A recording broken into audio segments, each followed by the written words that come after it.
Bonjour à tous, on se retrouve pour une nouvelle position de finale cette fois, hein. Il n'y a vraiment plus beaucoup de pièces sur l'échiquier, il n'y a même plus de pions d'ailleurs, plus du tout de pions, par contre, bon, il y a encore deux tours et un cavalier, mais on est évidemment largement en finale avec l'échange des dames et l'échange de trois pièces mineures, ce qui fait quand même 19,1, donc c'est largement au-dessus des 12. En plus, bon, comme il n'y a plus de pions là, si les blancs veulent gagner, comme on est à égalité matérielle, si les blancs veulent gagner, ça veut dire que soit ils matent, tout simplement, évidemment, soit ils gagnent une tour ici, hein, une tour obligatoirement, parce que même un cavalier ne sera pas suffisant pour gagner. Euh, Bon, s'ils prennent le cavalier qui a encore les deux tours sur l'échiquier, c'est peut-être gagnant, mais c'est pas sûr du tout. Mais de toute façon, là, le cavalier est protégé, hein, mais s'ils arrivent à le gagner, peut-être en gardant les deux tours, c'est possible que ce soit gagnant. Mais c'est pas certain, parce que tour cavalier contre tour, c'est nul. Donc deux tours cavalier contre deux tours, bah, il suffirait que les noirs échangent une tour, hein, ça se compliquerait. Évidemment, cette position n'est pas si compliquée parce que il faut simplement chercher les coups forcés pour les blancs. Les coups forcés, bien entendu, ce sont les échecs, évidemment. Il y en a quelques-uns dans cette position, mais pas tant que ça, hein, quand même, il n'y a pas beaucoup de pièces. Il y a trois échecs, j'ai l'impression, en tout cas, hein. Ça n'a pas l'air si compliqué à voir les échecs en général, hein. Alors, il y a tour F7, il y a tour G6 et il y a tour G1. Voilà, trois échecs, c'est bien ça. Pas de cavalier qui donne échec cette fois. Donc, bon, tour G6, peut-être on va l'éliminer parce qu'il y a roi prend tour et on voit pas très bien où ça mènerait. Hein, il faut savoir que le seul mat possible avec un cavalier une tour, hein, si jamais on donne la tour, c'est le mat des Arabes avec le roi qui est dans le coin et le cavalier et la tour le cavalier qui serait en F6 et la tour qui materait en H7 par exemple.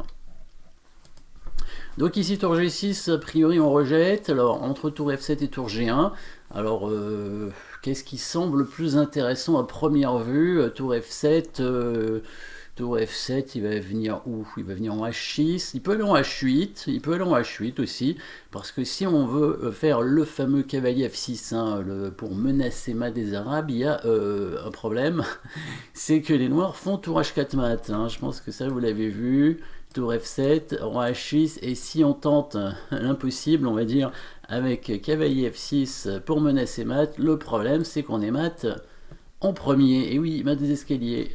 Alors, finalement, le roi blanc est pas si bien protégé, hein, donc il faut bien faire des échecs. Donc tour G1 échec, évidemment, c'est l'autre coup à étudier. Tour G1 échec, il va bouger son roi probablement, parce que s'il met son cavalier en G5, on va simplement le prendre.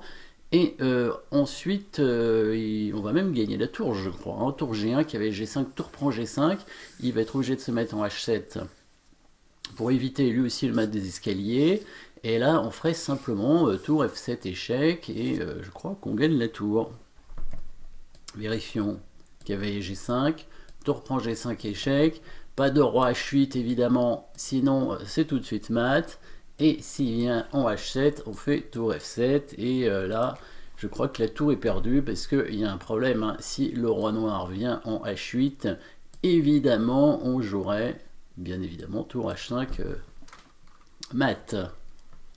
Alors, quand même, petit détail ici, hein, sur roi H6 qui peut être intéressant. Petit détail qui peut être intéressant, non, il n'y a pas de patte, non, il n'y a pas de patte, donc tour prend tour, il n'y a pas de tour folle possible, parce qu'il y a une case pour le roi, donc je pensais que peut-être la tour pouvait se sacrifier et le roi noir était patte, mais non, il n'y a pas de patte dans cette position, donc pas de souci. Donc ici, bien sûr, sur l'échec en G1, on va aller en H7 avec le roi, tout simplement, et là on va continuer bien sûr les coups forcés. Donc à nouveau trois échecs, hein, à nouveau trois échecs dans cette position. On peut donner la tour de deux façons, hein, tour H6 ou tour G7. Ça n'a pas l'air d'être très intéressant. Alors tour H6 c'est pas vraiment un don de tour, on peut récupérer la tour en G8, mais c'est un échange qui va rien donner, hein, en tout cas pour les blancs c'est sûr. Ça ne donne rien, donc tour G7 non plus, hein. Là les noirs ont même trois possibilités pour prendre la tour. Donc on va probablement choisir le coup tour F7, hein, alors qui permet plusieurs coups, hein. On peut couvrir de plusieurs façons, mais il y a quand même une fourchette qui menacerait de gagner une tour d'un côté ou de l'autre d'ailleurs. À compter que par exemple sur tour G7, hein, vous pouvez mettre la pause si vous voulez chercher le coup précis dans cette position. Le coup précis, hein, qui permet de gagner une tour, parce qu'il n'y en a qu'un, je pense. Hein. Il n'y en a qu'un qui permet de gagner une tour, parce que si on fait la fourchette tout de suite avec le cavalier, il va simplement bouger son roi en H6, et si on prend la tour, il prend la nôtre en F7.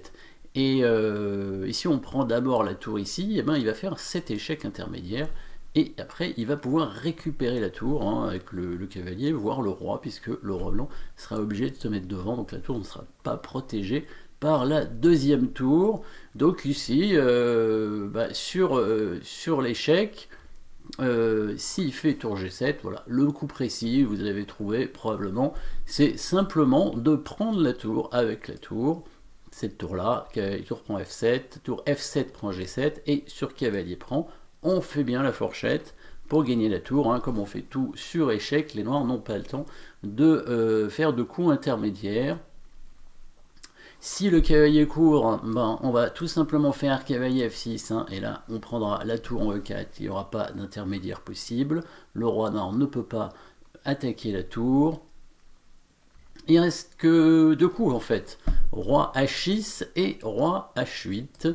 Hein, dans les deux cas, on va jouer le même coup, dans tous les cas, hein, que ce soit roi H6 ou roi H8. Alors ça c'est intéressant d'ailleurs, hein, de voir que on peut, sur deux coups possibles de l'adversaire, jouer exactement la même variante, ce qui fait que ça rend plus facile le calcul en fait. Hein. Vous avez vu que sur deux coups de roi, deux coups de l'adversaire possible suite à un coup forcé par exemple, vous avez un coup forcé qui le force du coup dans les deux cas à revenir dans la même position. Ça vous permet de chercher qu'une seule variante finalement. Donc là, mettez la pause pour trouver le bon coup, mais ça, vous l'avez certainement déjà trouvé, hein, parce que vous êtes des adeptes des coups forcés. Alors, il y en a quand même deux, hein, dans cette position, puisqu'on pourrait se dire tour prend G8, après on fait la fourchette avec le cavalier, sauf que le roi noir va attaquer la tour.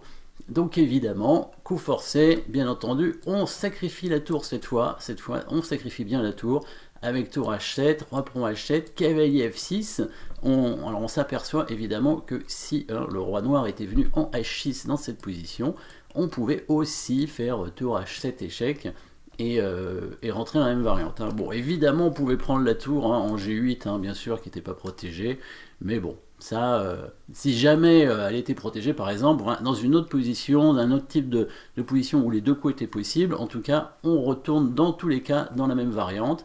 Si on sait qu'elle est gagnante, bon, on n'a pas besoin d'en chercher une autre. Tour H7 échec. On reprend H7, cavalier F6 échec, voilà, on retrouve le schéma des maths des Arabes. Si le roi vient en H8, évidemment, il est mat tout de suite avec le cavalier la tour. Il va être donc obligé d'aller en H6, et là, on va tout simplement, évidemment, prendre la tour sur échec. Le roi noir va être obligé, là aussi, d'aller en H5 ou en H7, et dans les deux cas, c'est pareil, hein, on va faire échec, et on va gagner la tour, évidemment, voilà. Et bien sûr, avec une tour de plus, on n'aura aucun souci pour finir la partie, puisqu'il suffirait par exemple d'échanger les cavaliers, et on gagnerait la finale roi-tour contre roi. Merci d'avoir suivi cette petite position, toujours des coups forcés bien entendu, et puis à très bientôt.